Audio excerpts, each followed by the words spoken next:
So let's talk a little bit about the intersection of child health and schools and how that intersects as well with social media and technology use.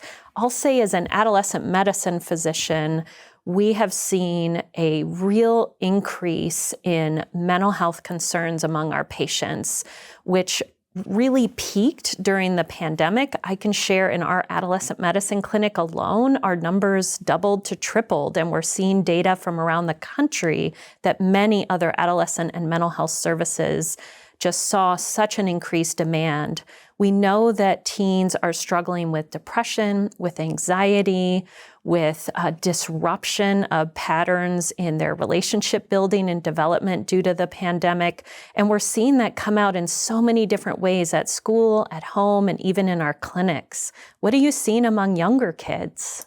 So I'm a developmental behavioral pediatrician, and I work with kids who have autism, ADHD, learning differences. So we really see when kids are struggling in the school setting, we often hear about it from families, and that has definitely risen since the pandemic and virtual schooling, as well as the return to the classroom.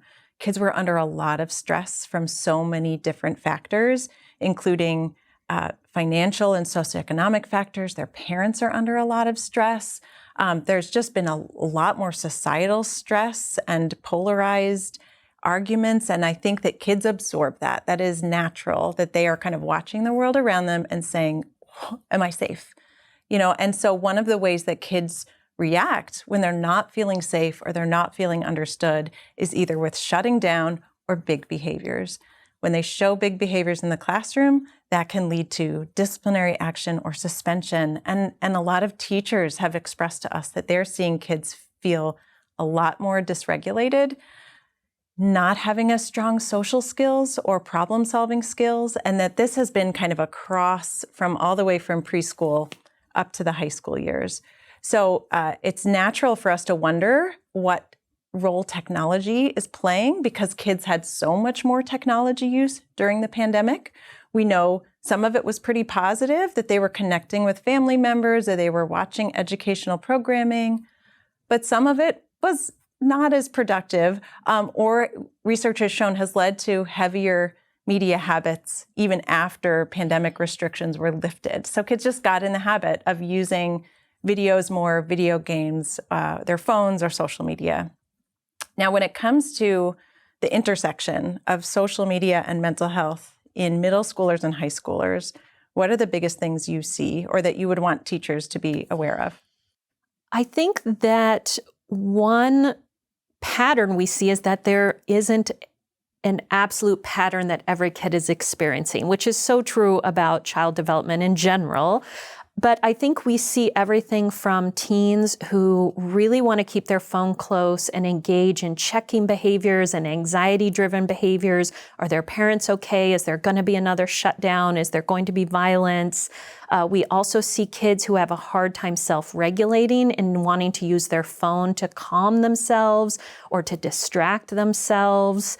And so those behaviors can be interpreted in many different ways, but a lot of it has roots in struggling with their own well-being. What I love about the way you describe that, and that we're really trying to focus on at our Center of Excellence on social media and youth mental health, is that you're wondering about the child's motivations for using their phone or being on technology. What is it about their emotional state that is driving a behavior? Because when you're a parent or teacher, all you're seeing is the behavior.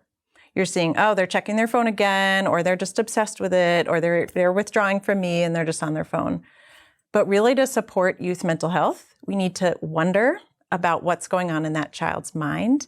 I know that's hard for busy teachers and administrators to do on a child-by-child level, but I wonder also if there's things that can be done in the classroom to help kids reflect on their emotional relationship with technology. What is it that's driving me to my phone? Is that helping?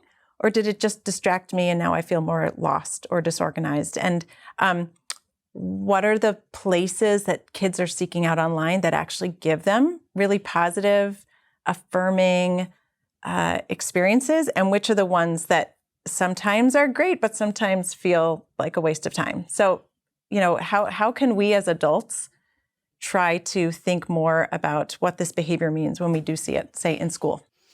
I think building on what you said, I think centering on the kid and where the kid's head is at that moment. And I think educators are so uniquely skilled in managing large groups of kids, whereas we as providers have the luxury of usually one patient at a time. But I think that centering on where is that kid and what's behind that behavior. And we have seen cases where some educators are in some types of groups or organizations or sports teams.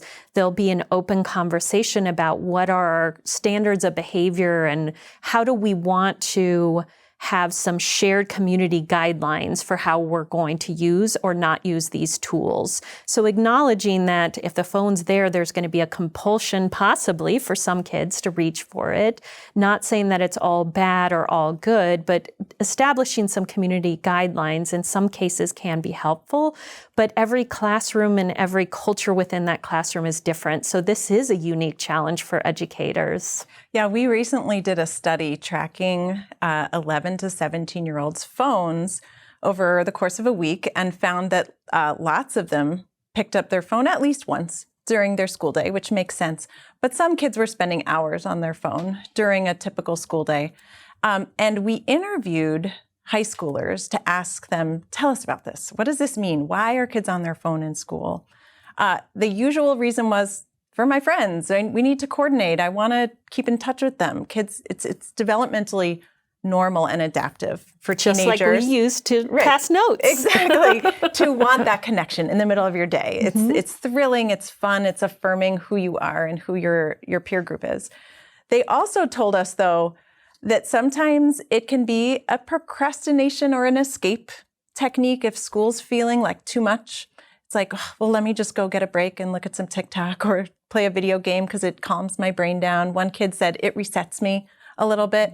So that's an important idea for schools is, do you have other ways that kids reset when they're feeling overwhelmed and they can regulate? Another thing kids told us is notifications are a lot also. And many of them have strategies for turning off notifications or filtering who notifications are from.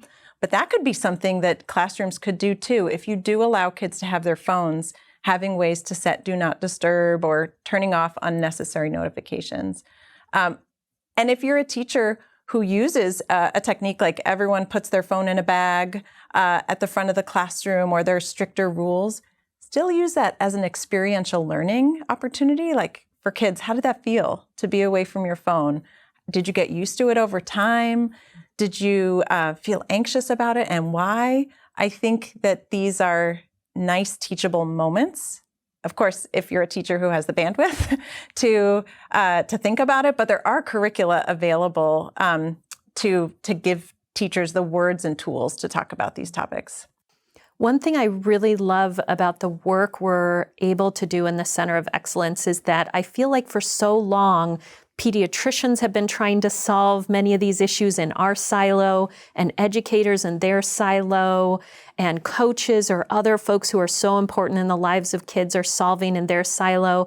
And I think we have the opportunity to try to really bring in questions and problem solve together and try to come up with some approaches that are so child-centered, but can apply to all these really important groups in kids' lives. Yeah, as we've started this work with the center, I've gotten more and more questions from educators, especially early ed or elementary school age, saying, help us figure out how to talk to families about tech use, because it's such a tricky topic. Parents feel judged really easily, or parents are judging the amount of tech that's used in the classroom, and it can just be too hot of a topic where people don't know how to communicate about it. So that is something we're paying a lot of attention to. And I hope that the center is able to both give educators some language and maybe some tip sheets, maybe some other things to send home to say, here's how we do this in the classroom, how we're trying to teach kids to have healthy relationships with technology. And here's some ways you can carry that forward at home. Instead of just feeling like we're judging families for, well, your kids are on media too much at home, or, I would love for it to be more problem solving and strengths-based language that's saying, like, we know sleep is so important. Here are some tips to make, the balance between technology and sleep a little bit easier for kids who are struggling in school.